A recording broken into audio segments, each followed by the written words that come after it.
Hi, everybody. This is Josh Curry, chair of the patent committee for the Georgia Bar. I want to welcome you all to today's CLE. I see that folks are still popping in here. So as they do, I'll wait a couple more seconds to go into the announcements before we get to Rob and his panel and their great CLE on strategies for realizing value from patents without litigation. One technical announcement for everybody. I'm sure that you've heard this on every Zoom meeting or WebEx meeting or other virtual meeting that you've been on, but if you're not speaking, if you could please keep your microphone on mute.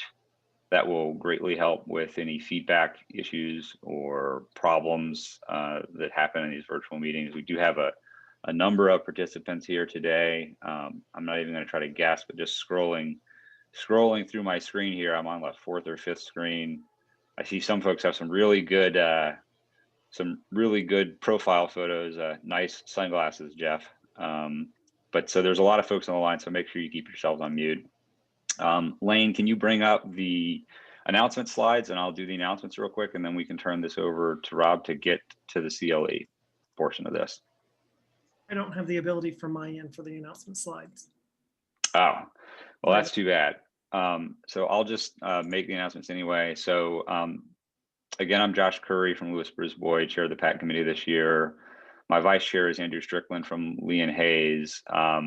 If you all aren't familiar with what the patent committee does, we program these types of CLEs where we have a law firm speaker panelists. We also often will have judges, whether it's district court judges or PTAB judges, or some sort of other speaker that we bring in, and we plan social activities and such. To do all of that, there's a team of folks that are actually on the committee to do all of that planning, and it kind of runs the gamut from some associates to senior partners to in-house folks, and we would love to have more people involved in the committee. Normally, we get folks involved in the committees for the bar by doing an intro type mixer and social at the beginning of the year. Because this is the COVID world, we didn't get to do that in the normal way. So I'd really like to get more folks involved in the patent committee. And if you're interested in being involved, you can reach out to me or to Andrew, and it's very easy. We'll add you to the mailing list and we'll invite you to the committee meetings. We meet a few times a year. We try to program 3 to 4 CLEs a year and do the other activities that we talked about. So again, I'm Josh Curry at Lewis Brisbois. So Google me, you'll find me very easily, or you can also reach out to Andrew Strickland at Lee and Hayes. And we'd love to have you involved. For folks at law firms, we are making a push to get some of the younger folks involved. So if you've got folks on your team who you think could benefit from helping to put together presentations or doing the things the patent committee does, please send them our way. We would absolutely love to have them. The second announcement is about the Georgia Lawyers for the Arts. They are looking for volunteers for their patent and trademark clinics. If you're not familiar with Georgia Lawyers for the Arts, they assist artists and inventors on a pro bono basis to protect their rights or to deal with situations where their rights have been violated. They do these intake clinics and the spots can be as little as 30 minutes or you can be there for longer. The clinic goes for 4 hours or so. Some people will participate the whole time. You'll meet with a potential client and get information about their potential case or patent. And then you do have sort of first dibs to work on it if you would like to, but you don't have to. They have a clinic coming up on February the 11th. They actually have 2 clinics, a patents clinic, which I think a lot of folks in this group would be interested in, or an arts clinic, which is more focused on trademarks and copyrights. And they need 8 more attorneys to sign up. They'd like to get 4 more for the patents clinic and 4 more for the arts clinic. So you can go to their website, which is GLARTS, so Georgia Lawyers for the Arts.org, GLARTS.org. And Kelly Bray is the contact person for the patents clinic, and Jemiah Leith is the contact person for the arts clinic. And I looked at the website. If you go on there, you can find the available cases. They do have some pretty interesting things. And you can, if you're a patent lawyer, you can get pro bono credit with the PTO and even be listed on the PTO website. So it's a good opportunity to get involved with pro bono, and they could really use the assistance. So I hope that you will consider reaching out to them. Those are all the announcements that I have. Looking forward to hearing Rob and the panel's presentation. And so I'll turn it over to him. All right. Well, thank you very much, Josh, for that introduction. Let me just get my screen shared here.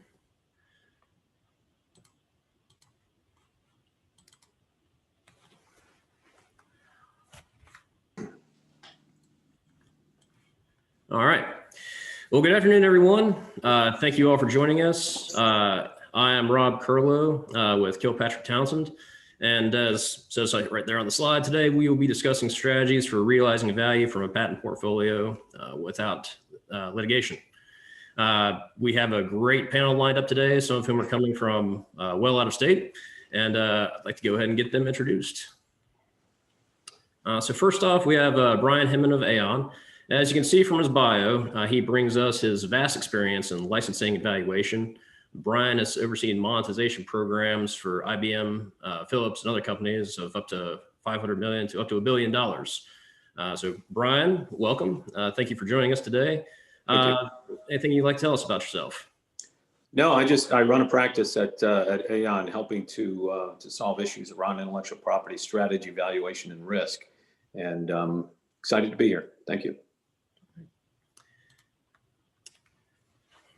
Thanks, Brian. Next, we have my colleague, Mike Pavento of Kilpatrick Townsend. Mike is what I'd say is our resident expert in licensing and other technology transactions. Mike, thanks for joining us today. Anything you'd like to highlight on your practice?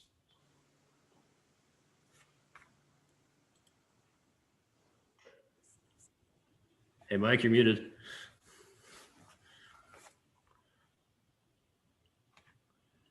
There we go. Like Rob said, I do a lot of licensing on the IP side and technology transaction contracts in general, which is why Rob invited me to come today. So happy to do it and learn from our panelists as well. Thanks. Thanks, Mike. Our next panelist is Carol Ansley. She is the principal of Ansley IP. Carol, like our other participants, brings a wide range of knowledge to our panel. She's has some deep experience in various in-house roles in the telecom industry. And Carol, we certainly appreciate you bringing your expertise on some of the tax-related issues involved with IP. Would you mind telling the audience a little bit about your practice? Sure. And thanks for the introduction. Thanks for the opportunity to be on here. I'm working on IP. Anything that anyone would like to have help with, particularly portfolio management and also patent drafting, patent prosecution, that sort of thing. And I always enjoy, I know it's sad, but I enjoy talking about tax and its intersection with IP. As an in-house counsel, which I was for many years, it's an excellent opportunity to bring value back into a corporation. And the tax people love anybody who will actually sit and talk with them for a little while. That's all. Well, thanks, Carol. And our final panelist in the same vein is Julia Rowe. Julia is a director of IP advisory services with Duff & Phelps. She also is bringing some valuable perspective based on her combination of experience in accounting, valuation, and licensing. And Julia, thank you for joining us all the way from Chicago. Could you tell us a little bit about your practice? Yes. Hi, everyone. Thank you so much for the introduction. Happy to represent the accountant contingency. I am not a lawyer. I specialize in accounting and valuation issues. So what you'll hear from me is a little bit more of the nuts and bolts on how things are reported in accounting from an accounting perspective, obviously a tax perspective, and I can also speak to some of the valuation issues that that we'll be discussing and you'll be facing. Thank you. All right. Well, thank you all. Again, I'm Rob Curlow. My practice is focused on helping clients expand their patent portfolio through preparation and prosecution. And I, for one, am particularly looking forward to hearing everyone's insights on how to derive value from these assets that I've worked so diligently to help my clients obtain. And just as a starting point, we are cognizant that a patent portfolio brings more benefits beyond some of the topics we're discussing today. There's the metrics for innovation and R&D. There's marketing for the company's cutting edge technology. In some cases, the patent portfolio can improve employee retention and engagement. And those are all valuable aspects of the patent portfolio. And we certainly don't want to shortchange those benefits, but alas, there are a limited amount of time today. Our goal is to give IP counsel some perspective on how the patent portfolio will contribute directly to the company's bottom line and give you some ammunition for building company leadership support for your IP efforts. And to that end, here's our agenda today. First, we'll have after getting some background, we'll provide a discussion of some of the revenue streams that can be generated from patent valuation and licensing. We'll supplement that, as Carol and Julie alluded to, with a discussion of the ways that patents and other IP assets can be used to reduce tax liability or seek other tax benefits. And then we'll conclude with hopefully providing IP counsel some both in-house and, if we get to its outside counsel, some practical steps on how to implement and otherwise support these programs. Before we begin, a couple of admin notes. I'll be monitoring the chat window throughout, and so if you have any questions as we go along, please put them in the chat window, and we will strive to keep this on track and build in some time for questions at the end. The other admin note is that Lane from the Georgia Bar will be handling all submissions for COE credit. So if you've registered, if you're here in this room today, then Lane at the Georgia Bar will be working on getting your COE credit submitted. All right. So briefly moving to the background. So of course, traditional goal of a patent is to exclude others from making or using an invention. And that's exclusionary rule is certainly the easiest one to ascertain for someone who is who's new to patents. But as you can see here, pursuing that exclusionary rule through litigation requires a significant expenditure of resources up front.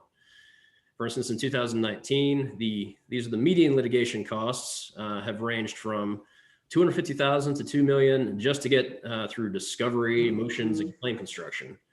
And those numbers only get larger if you look at the costs of trial and appeal. And they don't even factor the costs of counterclaims that you might risk if competitors have a mature patent portfolio to draw from. So the alternatives to litigation.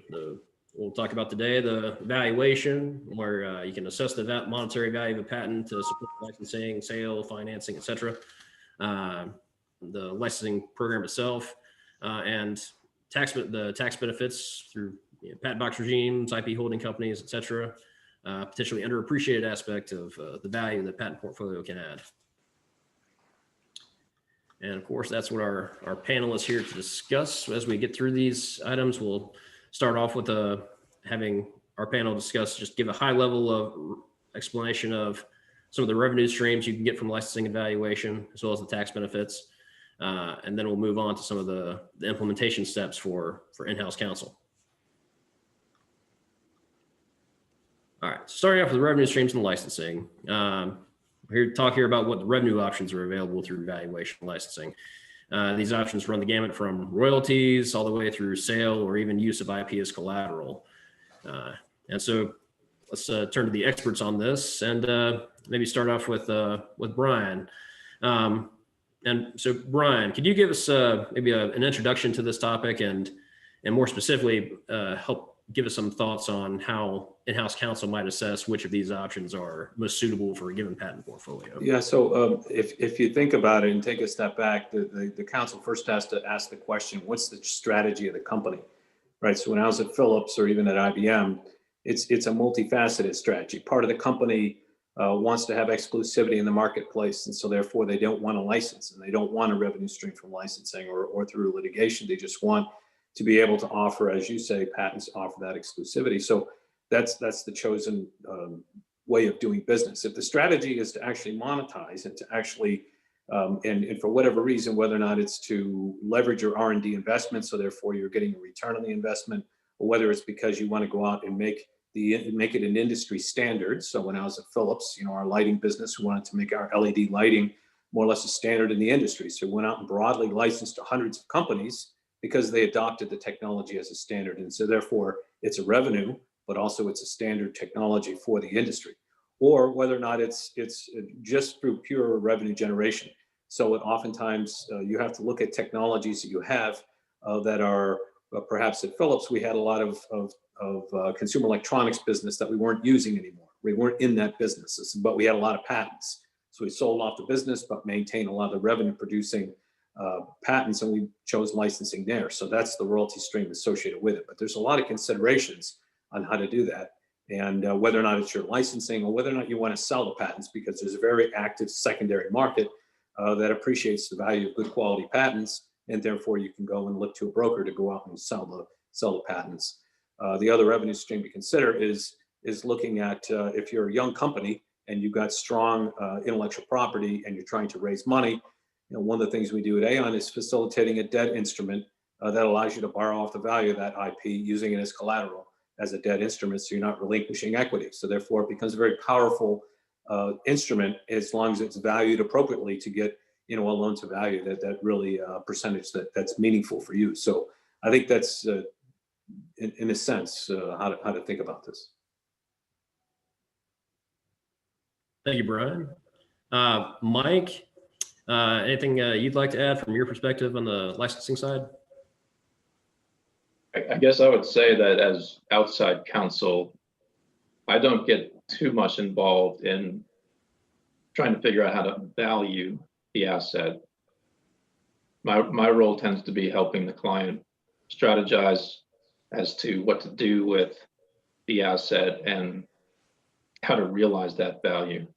And so we do get into discussions about sale versus licensing, and if it is going to be a license, what strategy that might be. So like Brian said, you might cut up the market, having multiple non-exclusive licensees, or you may be looking for an exclusive licensee. And like Brian also said, we also talked through how do we want that revenue stream to come in? Do we want a royal stream that comes over time, monthly royalty, yearly royalty? Do we want to set a minimum, say a minimum yearly royalty? And if the licensee is not able to, say, hit that minimum, then we have a right to terminate, or we have a right to pare back the licensing rights and go out to other parties to see if they can help us monetize. And beyond royalty streams, you can also look for like lump sum upfront licensing fees. I've had a couple where they've done like an earnout type of a deal, and where if the licensee is able to hit that earnout over time, they may even acquire the patents as a result.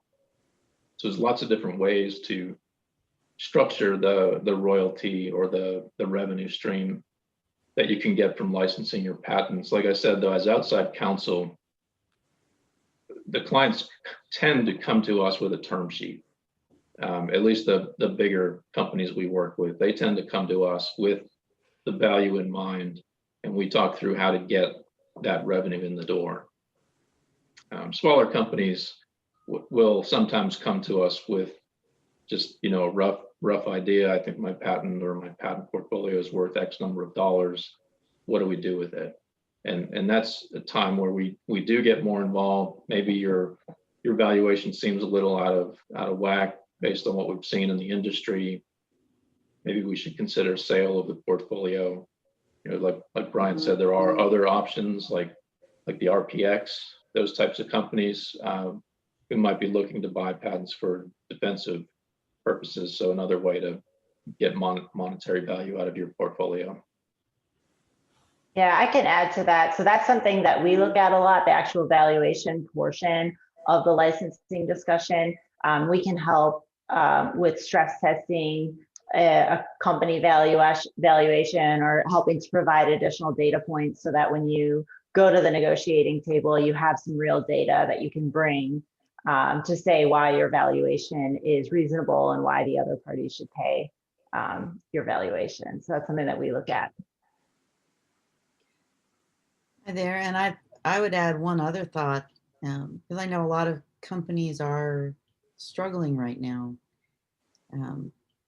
If a company already has IP licenses in place and they're contemplating bankruptcy, it's important to remember that can wipe those old licenses out, which can affect the valuation by greatly increasing it potentially if that company is going to go through bankruptcy.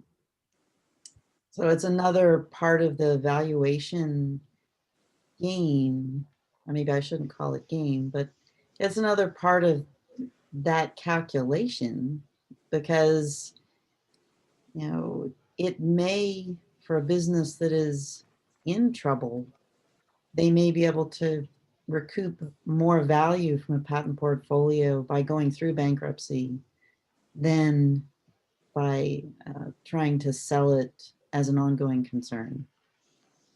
One thing that I want to add is, I guess I got a couple questions for the panel as well, is carrot and stick licensing, right? So carrot, obviously you have to make that decision too. With carrot, obviously you're adding a technology component perhaps to make it a more meaningful discussion with a potential licensee, such that you're wrapping in other than patents and you're making it more of a friendly approach to add more IP to the equation, say know-how or trade secrets or whatever it is. And versus stick licensing, we're actually going out and doing a broad-based assertion, which creates a whole new set of complexities. But from a valuation perspective, it makes it interesting, and be curious to know how Duff and Phelps looks at it. I know from our perspective, from a valuation, we look at it from two angles, qualitative and quantitative. Most companies focus on the quantitative valuation of IP, where they're looking at, market income and cost approach, maybe a discounted cash flow based on future income streams from the business, or whether they're looking at Black-Scholes analysis or sophisticated quantitative analysis, which is great. But then you might be ignoring the qualitative elements of the coverage aspect of it. Really, does the patent claims or the technology or whatever you're licensing actually cover that revenue stream that you're valuing? And that should be done on a qualitative metric. I know that's how we do it. We also look at the opportunity itself, because perhaps the patent claims are broader than the intended use case of which you're licensing. So if you got patent claims that relate to semiconductor processing methodology, but it also relates to something completely different, that could add to that opportunity and make it broader. So qualitatively, you need to look at that. And then risk, look at the risk of invalidation of the patents, risk of, in case of trade secrets, if you're valuing that, the risk of misappropriation or trade secret theft, anything that could actually detrimentally take away that value. So you're adding all those qualitative elements to the quantitative to get that perspective. And the second question I have is on the tax part, because licensing is completely changed. And I know we're going to talk about taxes, but it makes sense for an in-house and an outside counsel to think about the implications of the tax treatment, right? So I was able to count a lot of money, amortize it over time. And now all of a sudden the tax treatment is such that I got to count it this quarter, and it makes it very lumpy, the licensing revenue streams. And so, that's something we should also touch on as well. Well, thank you for that excellent transition point, Brian.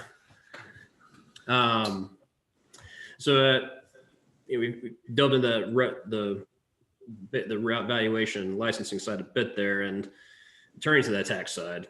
I could be the only one here without an in-depth knowledge of the tax-related aspects of a patent program, but just assuming I'm not, Julia, would you mind kind of giving us an overview of some of the tax issues that have been alluded to so far, and what IP counsel should know about the tax implications of their patent portfolio or their IP portfolio more broadly?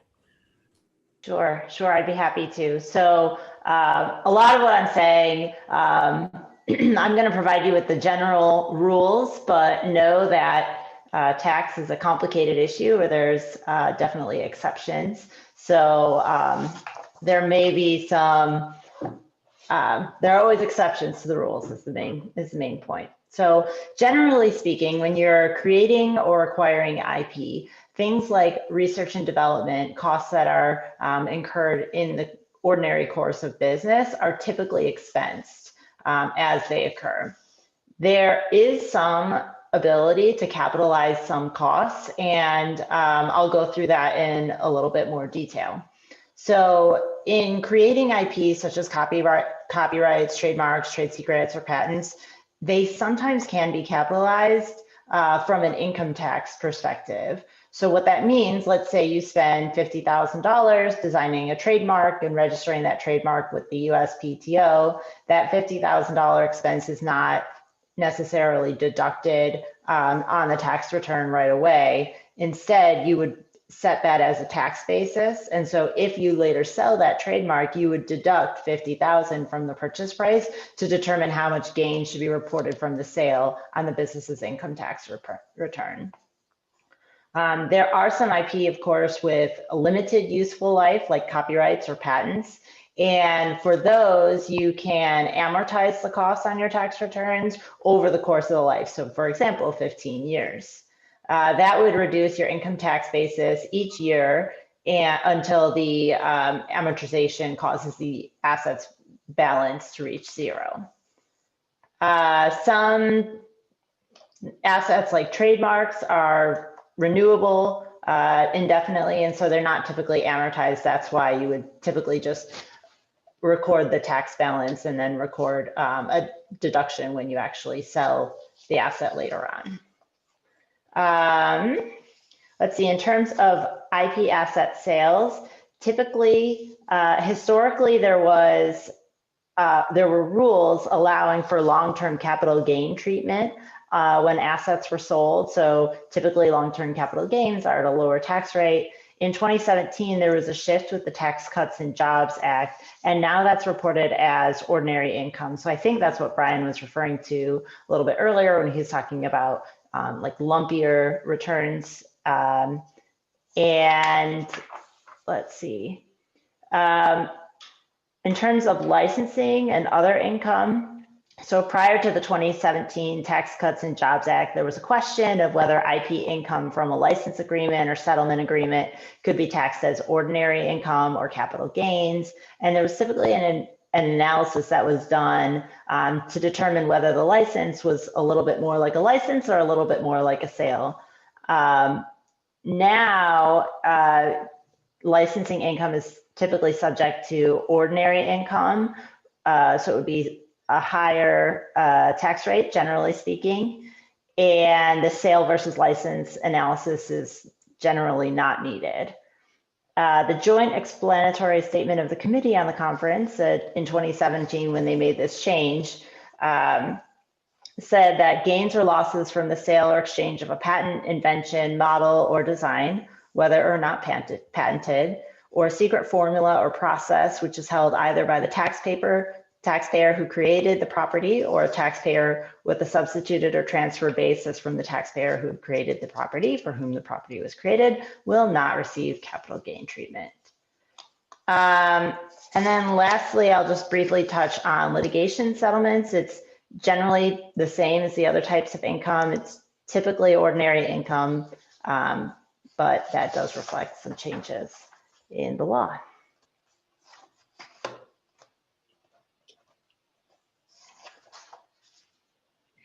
So I'll go ahead and talk for a minute about some of the tax advantages that you can get.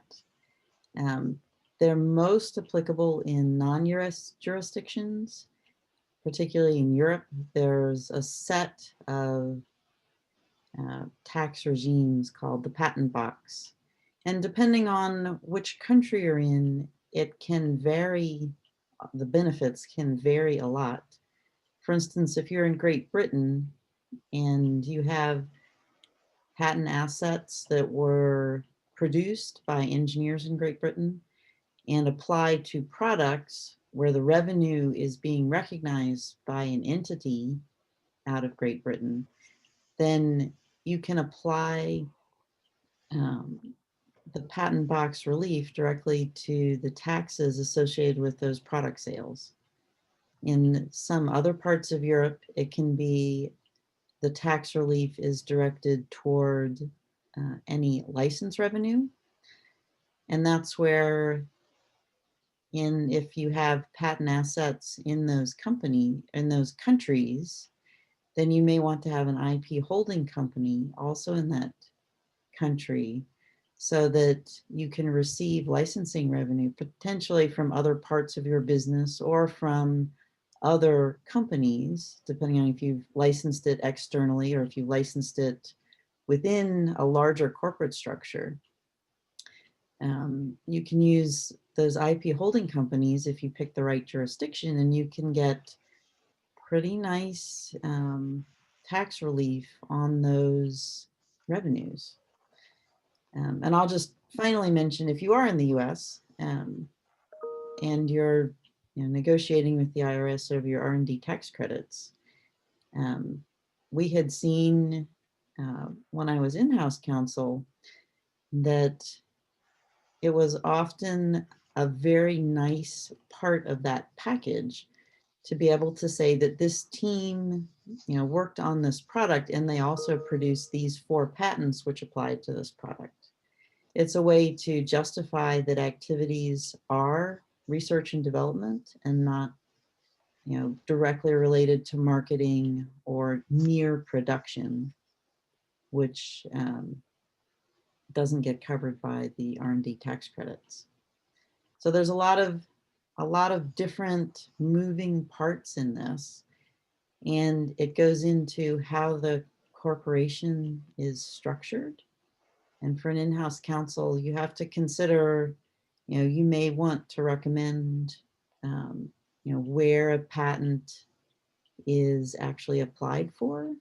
You may want to have recommendations if you have a portfolio already about where the company might choose to have, an additional corporate entity, either as an IP holding company or even where they might want to cite engineering teams to get the tax benefits out of that. Yeah, I think that's a really good point. And the 2017 Tax Cuts and Jobs Act that I mentioned earlier, they did have some incentives as part of that to try and keep intellectual property within the United States.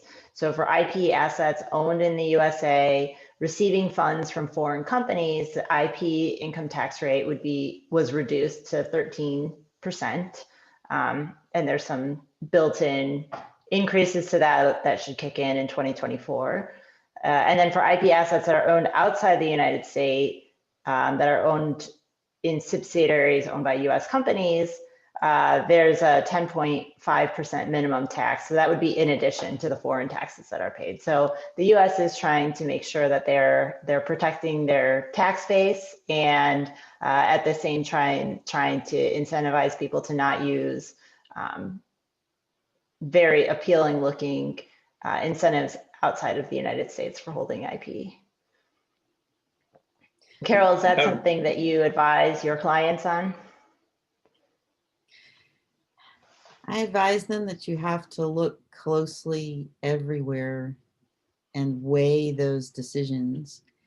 And some of it does come down to where, where the engineering teams are that are producing the IP. Because some of, like within Europe, a lot of you only get that favorable tax treatment if the engineers are actually in the country, just like the US is trying to do now, trying to motivate companies to keep engineering staff in the US. And so some of it's the lovely legal or engineering answer of it depends on where you are and where you're trying to go. Hey, Julia, one question. The reference that I was making on the tax treatment and accounting treatment is IFRS 15. That's what I was pointing to as far as the game-changing regulation that made it very difficult to be able to count revenue, amortize it over time from a licensing perspective. So that's, I don't know, do you have familiarity with that? But that's what I was kind of hoping you could comment on. Yeah, no, that makes sense. And I think Mike wanted to jump in and say something. I was just going to ask a question back to that holding company, especially the offshore holding company idea. I was wondering, Julia, do you think the tax reforms have kind of made that practice less common now? Just seemed to me 10 plus years ago, we as the licensing attorneys were getting calls all the time from the financial consulting firms. Let us talk to your clients. We can help them structure these offshore deals and take advantage of the tax arbitrage. I don't hear much of that anymore. Yeah, I think that it's in part due to US changes in legislation, but it's also due to changes that are happening abroad. There was a famous Irish incentive program that has been modified over time. And I think generally speaking, the OECD, which is essentially a group of countries that sets recommendations for programs like this, they're generally trying to kind of level the playing field a little bit. And, Carol talked about the importance of matching your IP ownership with, I guess, the rest of your business operations. That's one of the initiatives that they are looking at to try and, like I said, kind of level the playing field and make it so that there's not so much arbitrage in terms of tax benefits from one jurisdiction to the next, because everyone, of course, wants to protect their tax base. But as a company, you want to make sure that you're taking advantage of every legal option that you have to reduce your costs and your tax exposure. So it's a little bit of both on the domestic side and on the foreign side. Yeah, as an example, Great Britain, their original patent box was very favorable. If you could tag one patent to a product, then you got half off of your taxes for those product sales. This of course was before Brexit, and they received very heavy pressure from the EU to change that. And they did change it, so it's not as favorable now. So I definitely have seen that over the last 5 years. They've been trying hard to level the playing field, but at the same time, every country wants to keep those engineering jobs and of course wants to keep as much tax revenue as possible.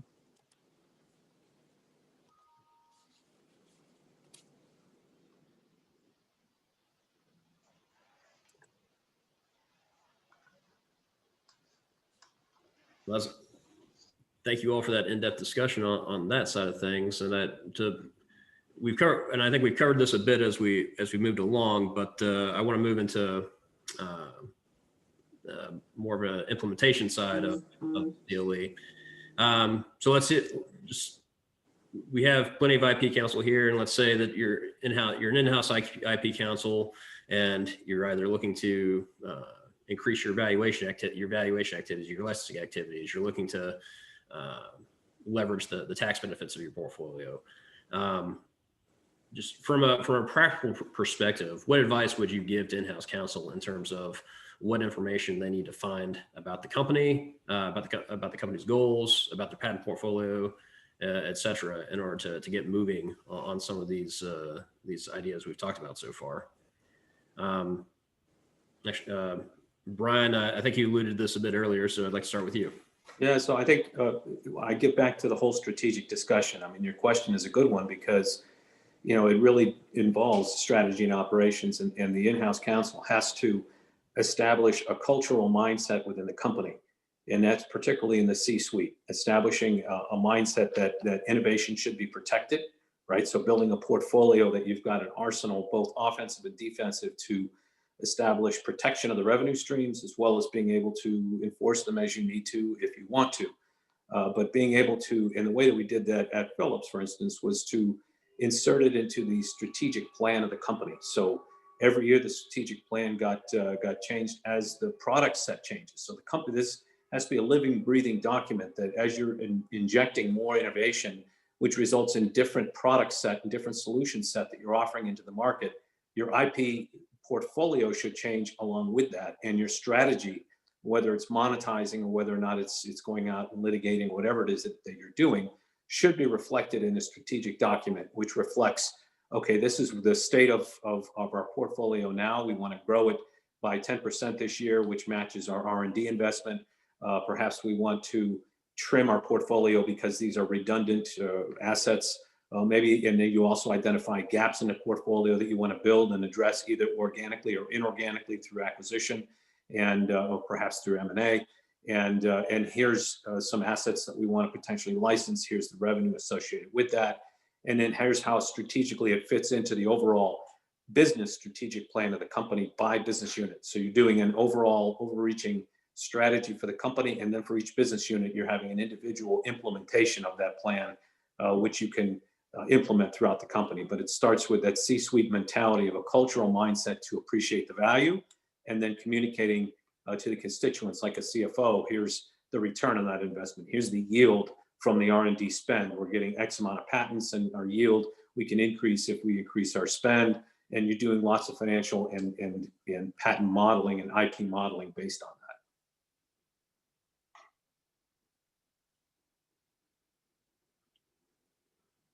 that. And Carol, you've been on, I think you've had some experience on this issue, had some deep in-house experience. So anything you would add to that? I would just heartily agree with Brian that it's very important to have the C-suite lined up and in agreement on what the strategy should be. In some industries, everyone wants to or is completely happy with cross-licensing. They don't want to, put pressure on their competitors, because their competitors may also have substantial IP assets. So a cross-license, no net revenue, no net royalties is, acceptable. And they would rather spend their energies on, other items, trying to, grab a new market, grow customer base. And sometimes you'll, in the other case, you'll have somebody who says, well, we've got all these assets. I want to see some money. There's got to be a way to bring in licensing revenue.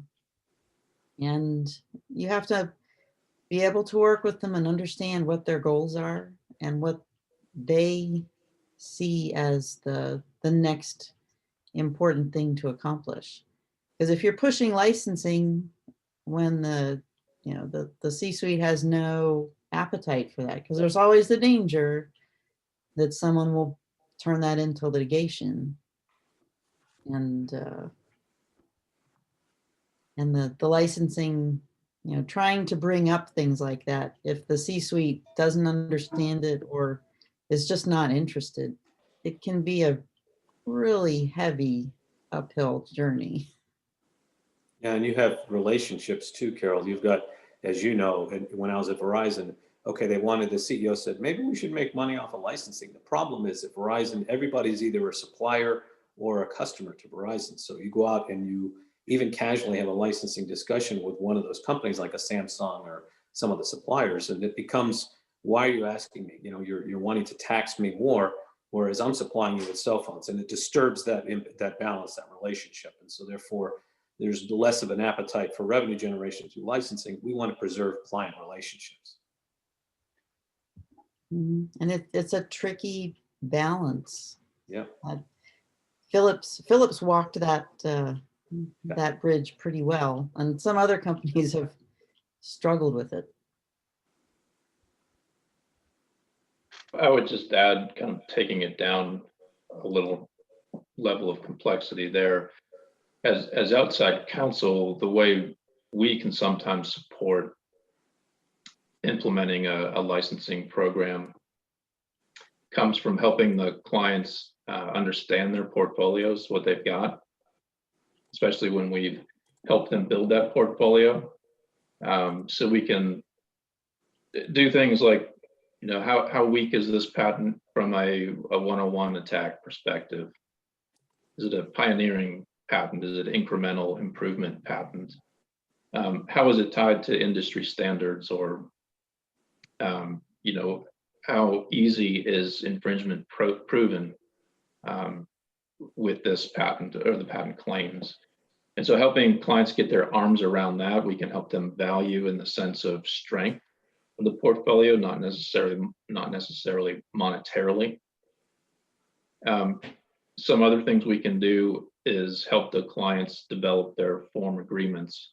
And the larger companies don't necessarily need this help. They've already got it in place. but the smaller to mid-sized companies haven't necessarily thought through how are we going to manage the reps and warranties and the indemnities that go into these agreements. How much risk are we willing to accept when, you know, in exchange for the money that we're going to be realizing from these patents? And again, structuring how we want to realize that revenue through royalties or lump sum or earnouts and things like that. So that's what we can do as outside counsel. And I guess one other thing I'd add is trying to get in-house counsel when they don't have a sophisticated program already to set up an archival process is really important.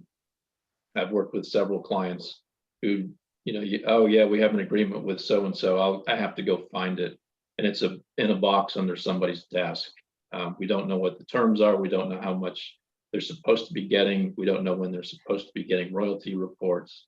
Things just get lost. And so I always tell clients, you've got to be serious about a program if you're going to start it. You've got to have all the mechanics in place.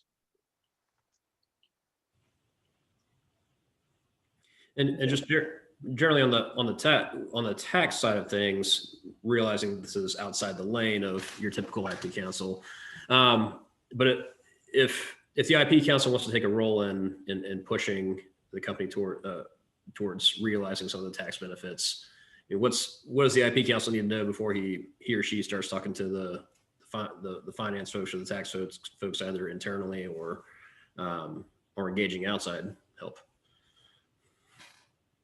Well, I would say that you need to understand what products are actually, you know, covered by those patents. Yeah. You know, what kind of sales are actually, you know, attached. Because if it's, you know, not much, then you know, sometimes you might have a product that had 4 or 5 patents, but it didn't do as well in the marketplace. Maybe you have another product that's going great guns, but it doesn't have as much patent coverage. So it's good to understand how the intellectual property actually applies. And that I'm talking about patents, but it can also come into play with trademarks, trade secrets,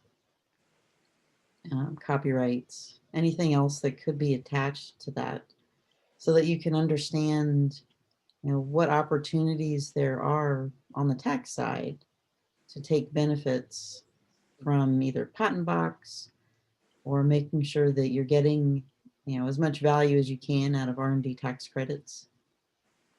You know, all of those different things. And a lot of it starts with understanding the products and potentially also understanding, you know, the engineering resources that are developing the products and the IP. Yeah, and you know, CFO is going to ask questions like, okay, you want to set up licensing and you've established a value of what you might achieve from licensing, but there's a lot more homework that you have to do.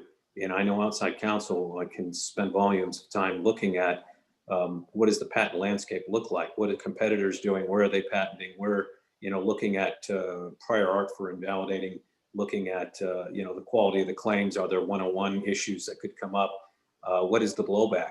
You know, that's a huge one, looking at the portfolio of the other side. And even if they don't have any patents, and you might think that there's no risk, you tell the CFO, no problem, let's license, they have nothing to come back to us against. There's a very active secondary market. All they have to do is go out and get some money and buy some patents. One patent, one claim of one patent. And if you're going after a smaller company and you're a $20 billion company, all it takes is one claim of one patent to attack a ton of, you might have more revenue exposed at the end of the day than a small company. So there's lots of considerations to think about. Yeah, I agree. I think both understanding the economics of the business and how that relates to the patent portfolio or the IP portfolio, like Carol was talking about, or your appetite for risk, as Brian was talking about, both are really important things to keep in mind. And then I'll mention there was a question in the chat about potentially undervaluing IP, and I think it fits in here because it's something that should be part of your discussions as you're deciding whether or not to work with a patent box or set up a separate IP licensing entity or set up any intercompany transactions, is that we have seen some increased scrutiny from the IRS in terms of disputing how IP has been valued for tax purposes or through these intercompany transactions. So what the IRS wants to know is, obviously, are you paying enough taxes, right? Is the price of the license or the transaction fair, consistent with an arm's length transaction? And there have been some really high profile cases lately involving the IRS and big companies like Coca-Cola or Amazon or Facebook or many others. The good news for companies is that the IRS is generally perceived to not be successful in these lawsuits that have been filed, but it's still good to know that if you're going to be entering into or setting up your business in a certain way, that there is a risk that you'll be challenged on the decisions that you're making, and you're going to have to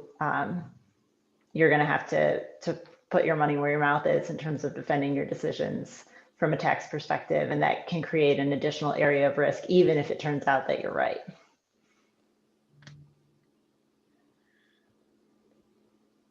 And I think we're getting we're about 7 minutes out from the top of the hour, and I think we've covered several of the items I wanted to cover in terms of what the IP Council needs to know. And we're getting some questions in the chat box, so I wanted to go ahead and skip forward to the questions portion. I think, Julia, you just got the question about undervaluing IP. There was also one in here from Jonathan Miller. If a patent is subsequently invalidated through litigation, IPR, et cetera, can the value be revisited for tax purposes?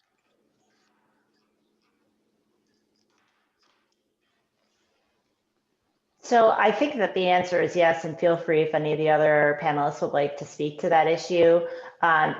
One of the challenges associated with the difference between litigation valuations and tax valuations is that tax valuations are typically a much broader category of assets. So it's typically an entire portfolio. It could include trade secrets. It could include goodwill. Like, there just could be a lot more in the pool of what you're valuing. And so if one particular patent is invalidated through litigation, that doesn't necessarily lead to a different outcome for the portfolio as a whole. But I think that it can, and I think that it's something that you have to be staying current with.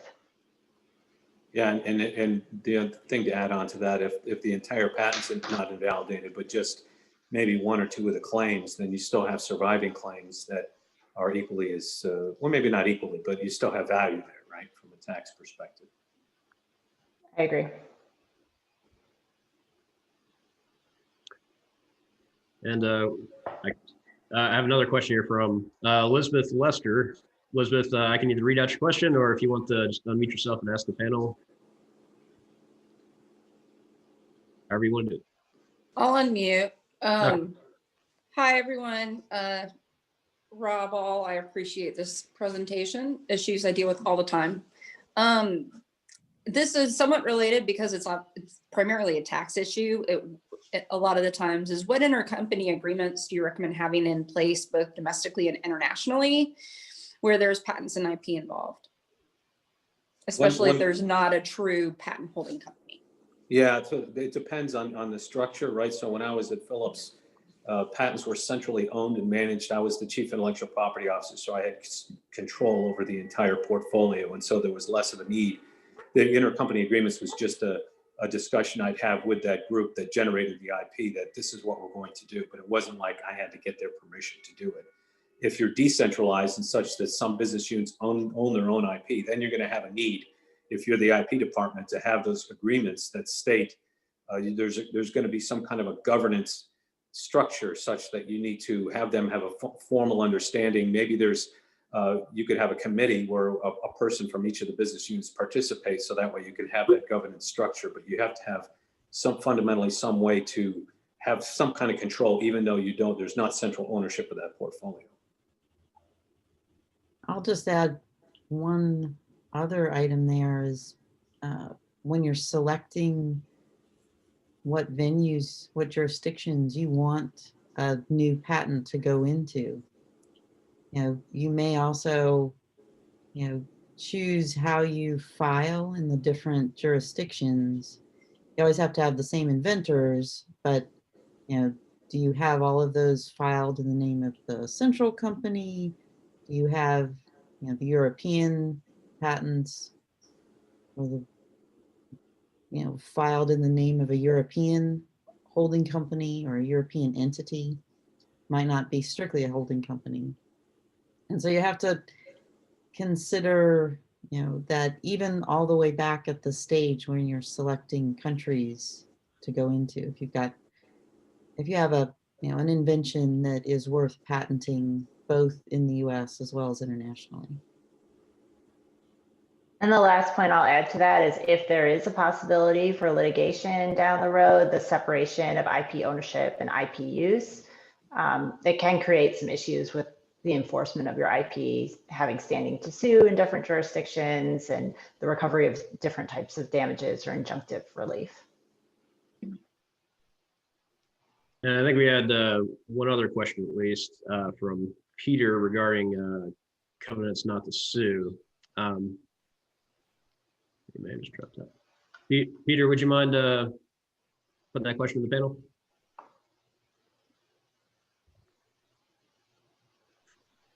All right, we dropped out, but the question in the chat box was perhaps comment on the use of covenants not to sue and get mechanism of negotiation to shut down competition so as to increase internal revenue to a corporation without having to provide a license.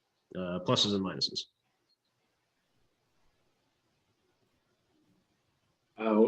I tend to see that come up, the issue of should we grant a covenant versus a license and the pros and cons of that. From a legal perspective, generally speaking, covenants not to sue don't travel with the patent. So if the patent gets sold, especially a couple times downstream, that covenant wouldn't necessarily travel with the patent, although a license, if it's set up properly, could. So you may get that immediate benefit of not being sued or not having the other party, not being able to sue the other party. There may be an immediate benefit there, but downstream, you may lose that benefit. Right. Not sure if that answered the question properly, but that's what I tend to see when clients talk about, will a covenant not to sue be good enough?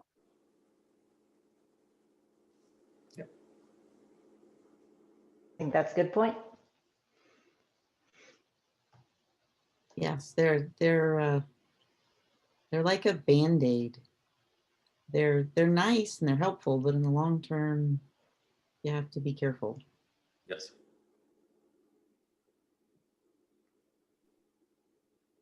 That issue actually came up in an interesting case we had where a provider of open source software was trying to settle a case.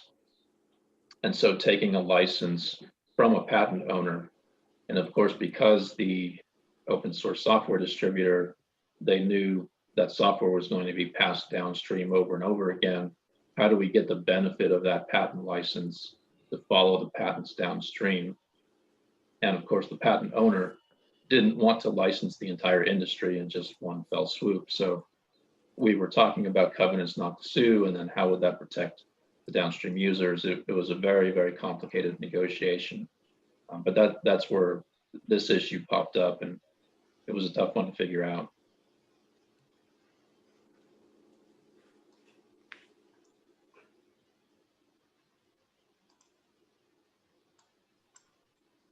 Thank you. Looks like we're at the top of the hour. Lane or Andrew, do we have time for you? Maybe one or two more last questions, or are we about to get some large virtual hook? No, you're good. Go ahead. Okay. And before we ask for any more questions, Brian, I think you had mentioned that you had a hard stop at 1. Do you still... Yeah, I do. Yeah, unfortunately. Well, while you're still on, Brian, thank you for your participation today. Yeah, it was a good discussion. If there's any follow-up questions or anything, just let me know. Happy to engage.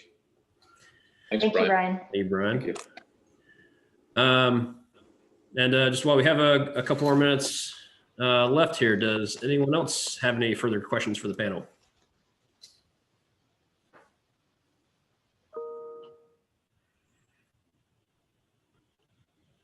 All right. I guess I'll just throw one out there as on a closing note. And I'd want to get to this in the main slides, but do any of you have any suggestions for outside counsel, whether that's licensing counsel or even just plain old patent prosecution counsel, as far as best practices to help support your clients' programs with respect to licensing, valuation, the various tax benefits we talked about? Well, I'll just toss in again what I had said, that giving careful consideration to where, when you're at the patent filing stage and during the early prosecution, giving careful consideration to where it makes sense to file. Where will it benefit the company most to have that patent asset? I guess, and from a patent prosecution standpoint, like I mentioned before, we need to think through, how narrow are the claims, how broad are the claims that we can get. If it's business method or an abstract idea, susceptible invention, just getting a patent at all is sometimes great, but there's risks that it might be invalidated. And so with those types of clients, we're looking for volume of patents. So we like to build big portfolios. If one or two of their patents get knocked out, excuse me, through an IPR or litigation, what have you, there's still a lot to fall back on. And if you, especially in the stick licensing context, if you go to a competitor and say, we've got 100 patents, we'd like you to take a license, it's going to be pretty expensive for them to try to pick apart one by one. Mhm. Yeah, and I would just, I agree with everything both of you have said. And I would just add that you've got to keep a pulse on what's going on in the marketplace, both in terms of that secondary market for IP and what kind of arm's length transactions are out there, but also on regulatory changes. And, with the new administration, things can change in terms of the tax code and the tax implications within the United States. And there's certainly different trends abroad. So there's just there's a lot of different factors that should be taken into account. And luckily, there are plenty of professionals, including those on this panel, who would be more than happy to help you keep up with all that. Well, Mike, Carol, Julia, thank you all for taking some time out of your busy schedules to contribute your insights to this panel. I know I got a lot out of it. I hope our audience did too. For those of us who may not have been curiously taking notes on all the great insights today, Lane, I believe this recording will be made available, correct? Yes, Yeah. Where should folks access the recording? it will be on the intellectual property law page on the State Bar's website. All right, thank you. Well, I thank all the panelists for joining. I thank the patent committee for hosting us. If there are no closing remarks from Josh or Lane, just wish everyone a good day. And final admin note: remember that the Georgia Bar will be taking care of COE credit submissions on behalf of all the participants. Yep, great. Thank you, Rob, very much. And thank you to all the panelists. Good job, everybody. I saw Lane already sent the slides around. Thank you for attending. Please keep in mind the 2 announcements made at the beginning. So if you'd like to be involved with the PAC committee, we'd love to have you. Reach out to me or Andrew. And then if you want to volunteer with Georgia Lawyers for the Arts, that would be great. Go to their website and contact them about the patents clinic or the trademark and copyright clinic. And that's all we got. Thanks very much, folks. Until next time.